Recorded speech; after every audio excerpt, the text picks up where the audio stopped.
protect yourself when sharing others' content. I wish I could tell you that you can flat out recycle everybody's content without any legal problems. Of course, if I were to say that to you, I would be lying. I would be putting you in harm's way. Don't do that. If you're going to be curating tried and proven viral content, you have to protect yourself legally. How do you do this? The power of CTTO. What does CTTO stand for? It stands for credit to the owner. When you post this, you are saying to the world that you don't own the content and that you are attributing ownership to the person who actually owns the content. Now, understand that when people post CTTO, they don't just do it in passing. The ones who do this right will link to the source. For example, if you are posting a funny cat video and it turns out that it was a video originally made popular by a person with a personal account, include their personal account link in your curated post. Put CTTO and then link to that person. This way, people would know that that person is the owner. You are just curating this content. This is a very important part of getting legal protection. You have to give proper attribution. You cannot give the impression that you created this content yourself. Make sure to comment on the content. Under U.S. copyright law, as well as Canadian intellectual property law, if you use other people's protected intellectual property, you can gain some protection for lawsuits when you do certain things. First of all, your sharing of the content must have some sort of commentary. Either you're sharing it for news value or you're sharing it to foster conversation. This is how the fair use doctrine works. It is all about opening up copyright law to allow for genuine discussion. This way, when you comment, you are triggering the fair use doctrine. Now, I'm not saying that your comment should be very short and shallow. That's probably not going to protect you. If you are going to be curating other people's viral content, your comment must be content in and of itself. It must be that useful. It must have some sort of impact, and it almost must add value to the content that you are curating. You can't just say, check this out, or haha, funny. That's not going to work. Use this tremendous opportunity to talk about your niche. Use this opportunity to highlight your expertise and level of authority in your niche. This way, you can kill two birds with one stone. On the one hand, you qualify the curated content under the fair use doctrine. This makes it harder for the owner of the content to sue you for copyright infringement. Remember, under international intellectual property law, the only person who has a right to copy and distribute the copies of his or her original work is the content creator. Alternatively, that person may assign those rights to another person. Those are the only people who have legal rights under copyright law. The fair use doctrine makes certain exceptions in certain contexts regarding that protection.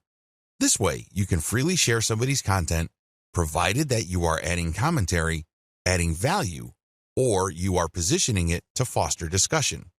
It is also important to make sure that the content that you are sharing is not the whole content. For example, you are probably going to run into trouble if you share a complete movie that somebody else produces. But if you're going to share snippets of the video or screenshots like the stuff that you see on BuzzFeed, you probably will be okay. You have to look at how much of the content you are quoting or sampling. If you use the whole content, then you may be in trouble.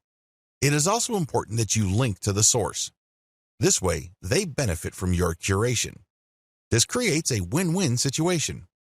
In most cases, third-party content producers really don't mind. In fact, they would love to encourage you. Why? The more you spread their content, the more traffic they get.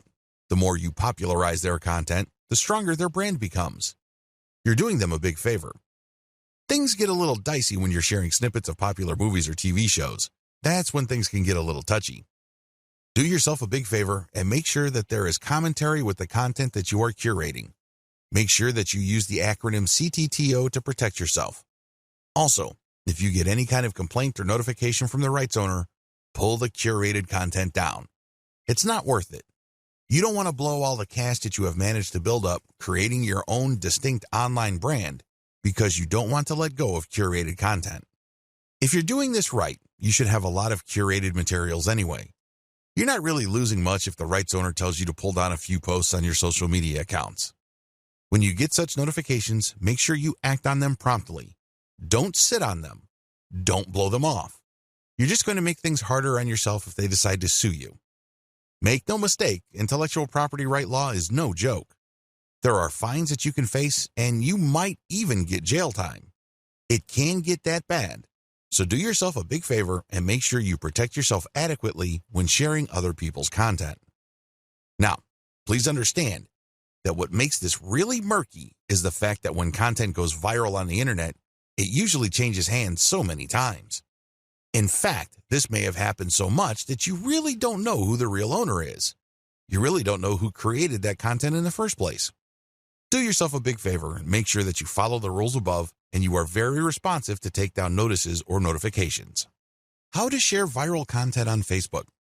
Now that you have a good understanding of your grand strategy for sharing viral content and leveraging content curation to build up your social media and blog following, here is a specific video on viral content marketing on Facebook. Post viral content first on your Facebook page. The first thing that you need to do is to post the curated content on your Facebook page. This is the first place you're going to post your material. You then take the link of that created post and republish to other parts of Facebook as well as Twitter and other social media platforms using tools like Hootsuite. This handy tool enables you to upload a massive amount of content to your social media accounts and space out the publication of that content. You can also play around with the hashtags, comments, and titles. The great thing about Hootsuite is you don't have to babysit your social media accounts. You tell it when it should publish. You just need to designate the time and set the software and pretty much forget it. Once you have uploaded all your content, you can pretty much just sit back and let Hootsuite do its thing. When people visit your social media accounts, they get the impression that you're actively operating your account because you're publishing at a regular rate. What they don't know is that you have actually set this up well in advance and it was software that published this material. This is a great way of automating your operations, so you don't have to physically or manually do the work. A lot of people actually make great passive income just by using tools like Hootsuite to post curated content on their social media accounts. These then drive traffic to their mailing lists. These lists are then automated to send offers at specific times. The owners and operators of these systems just sit back and collect cash. I know, sounds pretty awesome, but you have to have a system as well as a clear plan in order to pull this off. When to republish. If you did your homework correctly, you should have a large collection of viral content in your niche. This stuff is tried and proven. These materials are known to attract a tremendous amount of eyeballs in your niche. The problem is, you don't want to keep republishing the same content over and over. For example, if you have 300 links and you have set up Hootsuite to tweet out your materials at a rate of 6 times a day, this means that after 50 days, your list will get republished again.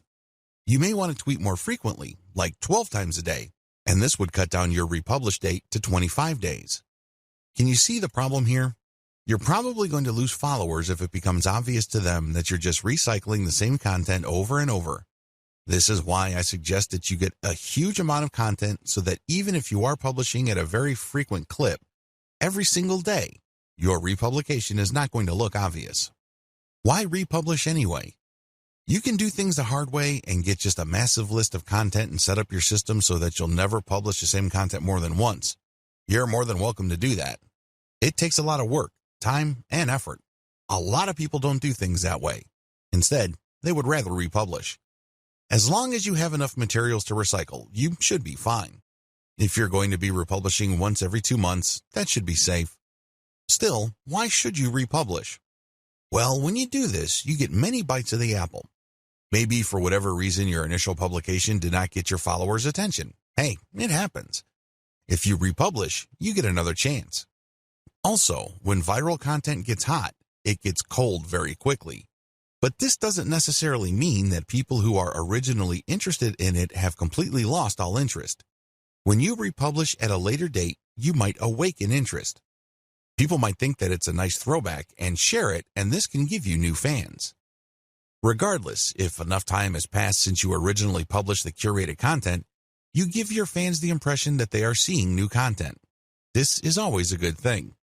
Always include a link to your conversion page with your curated viral content. Every time you publish curated viral content, you should link to the source, you should give proper attribution, but you should also link to your conversion page. This is your mailing list. If you can't do that, then Facebook will publish your curated content as something published by your Facebook page. This might be good enough. If you are sharing the direct post on your Facebook page to related Facebook groups or other pages, People might click to like your page and possibly get your updates. Post your Facebook page's URLs on niche-related Facebook groups. Now that you have published a lot of content on your Facebook page, take the URLs of those posts and share them on Facebook groups in the same niche. Now, please understand that you cannot do this on day one. You can't just join a group and all of a sudden start dropping links. You're going to look like a spammer. People are not going to like what you're doing. You probably will get banned sooner rather than later. I suggest that you don't even try to do that. Instead, join these niche-related Facebook groups and engage with group members. Ask a lot of questions. Tell them what you know and otherwise carry yourself like a respected member of the community. Remember, these Facebook groups are nothing but online message boards. They are like little online communities. When you join these places, conduct yourself like a responsible community member. Add value to the conversations through your posts. This is how you establish credibility. Once you have established credibility and authority, you would then be able to share some of your content in addition to the direct third-party links that you're sharing. You should do that to cover your tracks. You don't want to be obvious about this. You don't want to be the account that is so transparent. People can easily see that you are just promoting your Facebook page. People don't like that. It's only a matter of time before they ban you. If you're going to be dropping links, a small percentage of that should be your Facebook page, but the vast majority should be high-quality content. It really fosters discussion. That's how you build credibility and how you are given more permission to keep posting your own stuff. You have to earn this by becoming credible first. Facebook Viral Content Strategy. If I haven't been obvious yet, let me spell it out. For Facebook, your viral content strategy should first involve posting your curated viral content on your Facebook page. Next, you share that content on niche-related groups. This will then drive likes to your Facebook page. You want Facebook users to find themselves on your page. By giving them enough information, some of them might like the page, and this means that whenever you publish an update, a certain percentage of your page fans might see your content. This can then lead to those people seeing your conversion page links and finding themselves on your blog or your squeeze page. Next, auto-publish content on your Facebook page to maximize eyeballs on your conversion page. In other words, keep posting on a regular basis to your Facebook page. Don't feel guilty about this. Please understand that only a tiny minority of your Facebook fans will get to see your updates. The vast majority of people who have liked your page will not see your updates unless they choose the option See First when they first like your page. But generally speaking, only a small percentage of your page fans will see your updates, so it helps to publish on a regular basis and to publish a lot. As long as the quality is there and as long as the quality is high enough to drive engagement, you should not suffer from this. However, if you just publish stuff that has absolutely no engagement, Facebook might actually penalize you. If you think very few of your fans are seeing your content now, wait until Facebook punishes you for low engagement. Even fewer of your fans will see your content after the penalty. Next, get clicks on your conversion page. This is how you get list members. Finally, you auto-publish your email updates and you get conversions passively. That's how you play the game. You basically just send out email updates to your mailing list on an automated basis. That's how you drive traffic to posts with ads, or you get traffic to actual sales pages when people buy something from these sales pages so you can get a commission. If you're selling your own products and they buy something, you get 100% of whatever money they paid. Map out your overall Facebook viral strategy using the sequence I described above.